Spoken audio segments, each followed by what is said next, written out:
بسم الله الرحمن الرحيم والصلاة والسلام على أشرف المرسلين وعلى آله وصحبه وسلم تسليما. Chères sœurs, chers frères, salam alaikum wa rahmatullahi ta'ala wa barakatuh. Pour cette 59e nuit de Layl al-Wisal, ces soirées conviviales et spirituelles autour du dhikr et du partage, je voudrais évoquer une valeur très importante et nécessaire aujourd'hui, celle relative à l'éducation de l'âme, le grand combat contre l'ego.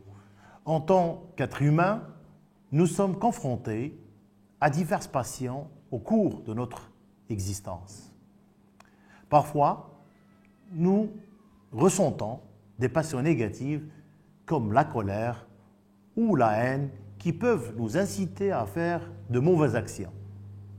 Dieu dit dans le Saint-Coran « Et quiconque lutte dans la cause d'Allah ne lutte en réalité que pour lui-même. » Sourate 26, verset 6. Ainsi, le moujahid est d'abord celui qui mène une guerre contre son propre ego dans la recherche de l'obéissance à Allah. Jihad al-Nafs, le combat contre son ego, contre l'âme investigatrice du mal, peut donc être traduit comme un combat contre son ego. Des exemples de la tradition prophétique nous montrent que le sens du djihad dépasse le combat guerrier. Il est ainsi rapporté que Aïcha, radiallahu anha, qu'Allah soit satisfait d'elle, avait une fois demandé « Messager d'Allah, nous voyons le djihad comme le meilleur des actes. Nous devrions, nous les femmes, y participer. » Il avait alors répondu « Mais le meilleur djihad, le meilleur combat est un hajj, pèlerinage à la Mecque, parfaitement accompli. » Dans un autre hadith, un homme avait demandé « Dois-je rejoindre le djihad, le combat ?» Le prophète sallallahu alayhi wa sallam lui avait alors posé la question « As-tu des parents ?» L'homme, ayant acquiescé, le prophète répondit « Alors, fais le djihad en les servant. Fais le djihad en les servant. » Hadith rapporté par Al-Bukhari. Un autre homme avait demandé au prophète, sallallahu alayhi wa sallam, quel genre de djihad est le meilleur? Le prophète, que paix salut sur lui, avait répondu « Dire une parole de vérité auprès d'un gouvernant oppresseur. » Un hadith aussi rapporte que le prophète Mohammed sallallahu alayhi wa sallam avait dit « Le fort n'est pas celui qui triomphe de ses adversaires, mais celui qui triomphe de son ego. » Celui qui triomphe de son ego. Hadith authentique rapporté par Al-Bukhari. Ces exemples montrent que le djihad s'illustre à travers des diverses actions selon les moyens dont chacun dispose, mais toutes visent à combattre sa propre âme, que ce soit par la parole, l'action, le comportement ou la dépense de ses biens.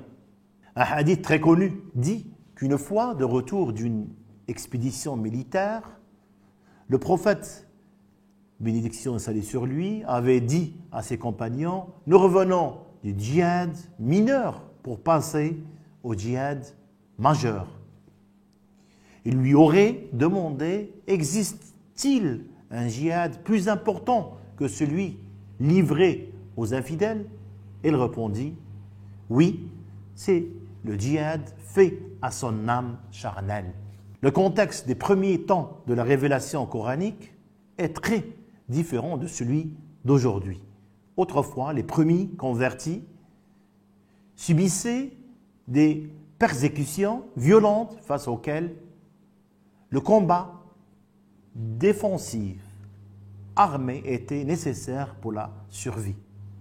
Aujourd'hui, même si cela n'est pas toujours facile, il est possible dans la plupart des régions du monde de pratiquer sa religion librement sans être persécuté.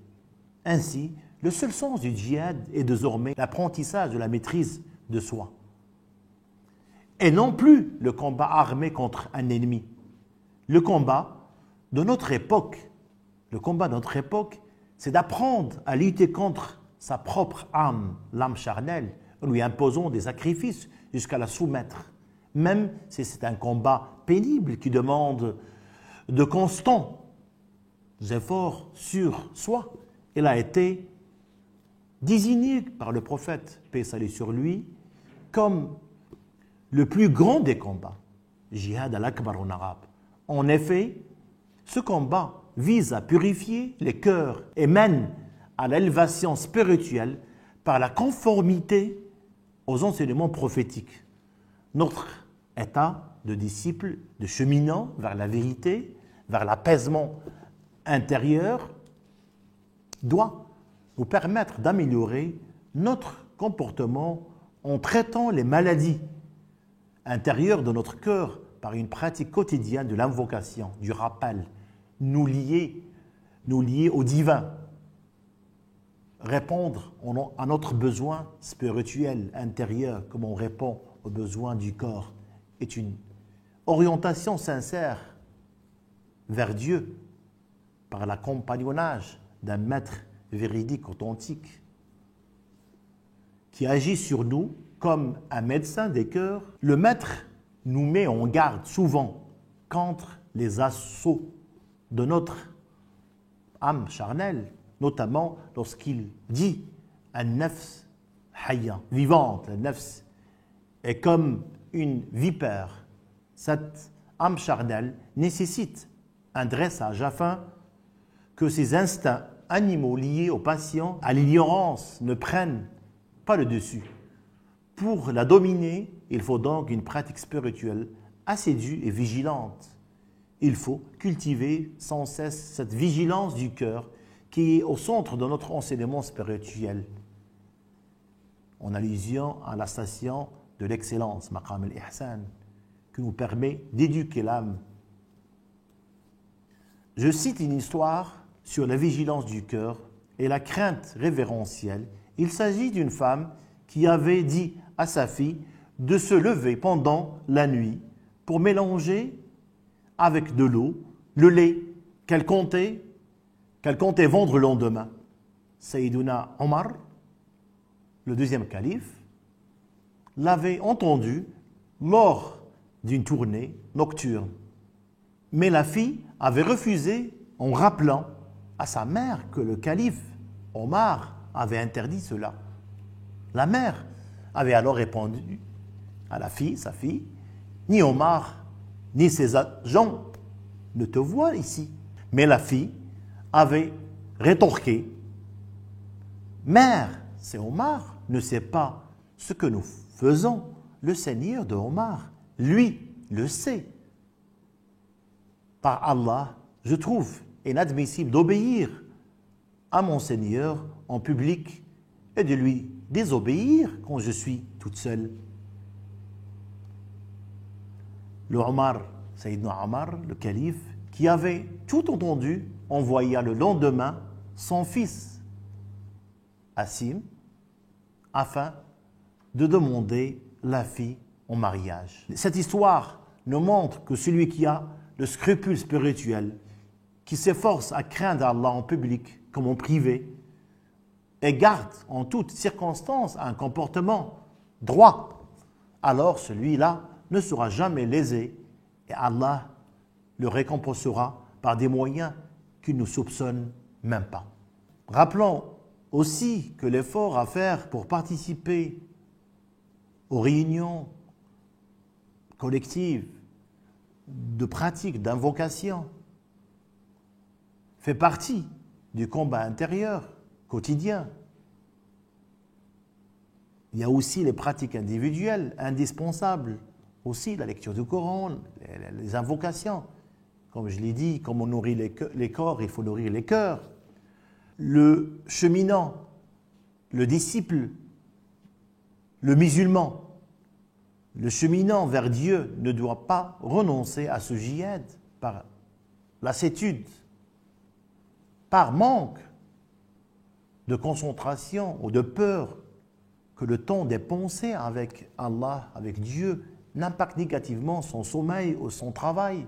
En effet, parmi les attaques de l'ego, de notre ego, nefs, elle nous presse parfois à aller nous coucher alors que nous n'arriverons finalement pas à nous endormir. Il faut donc lutter pour terminer ces invocations de la journée et être endurant dans nos pratiques malgré les circonstances.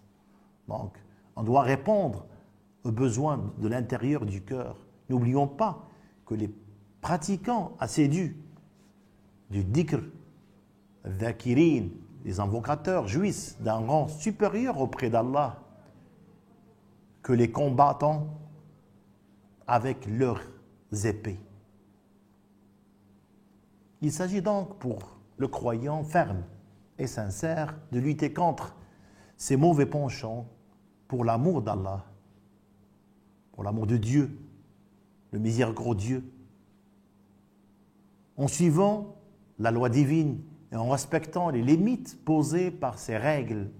Allah dit à propos de la personne qui contrôle les passions insufflées par son ego, celui qui, redoutant de combattre devant son Seigneur, aura dompté ses passions et le paradis qui constituera son séjour. L'éducation soufie nous enseigne ce savoir-être utile, cette vigilance spirituelle interne qui favorise le cheminement spirituel, car elle permet de réaliser l'harmonie intérieure et extérieure. Nous demandons à Allah qu'il fasse de nous des bons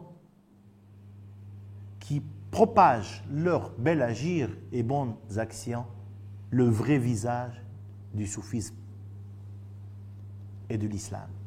Nous prions Allah qui purifie nos cœurs et nos regards afin de voir sa subtile bienveillance en toutes choses. Nous demandons à Allah qu'il répande sa bienveillance, qu'il nous guérisse de tous les maux et de toutes les maladies et fasse de nos âmes des âmes apaisées par l'invocation et par les pratiques cultuelles.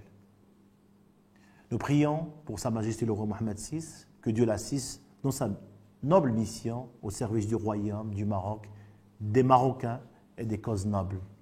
Que Dieu vous assiste dans l'accomplissement de vos projets et vous accorde une bonne santé. Que Dieu vous bénisse. Je vous remercie. Assalamu alaikum wa rahmatullahi ta'ala wa barakatuh.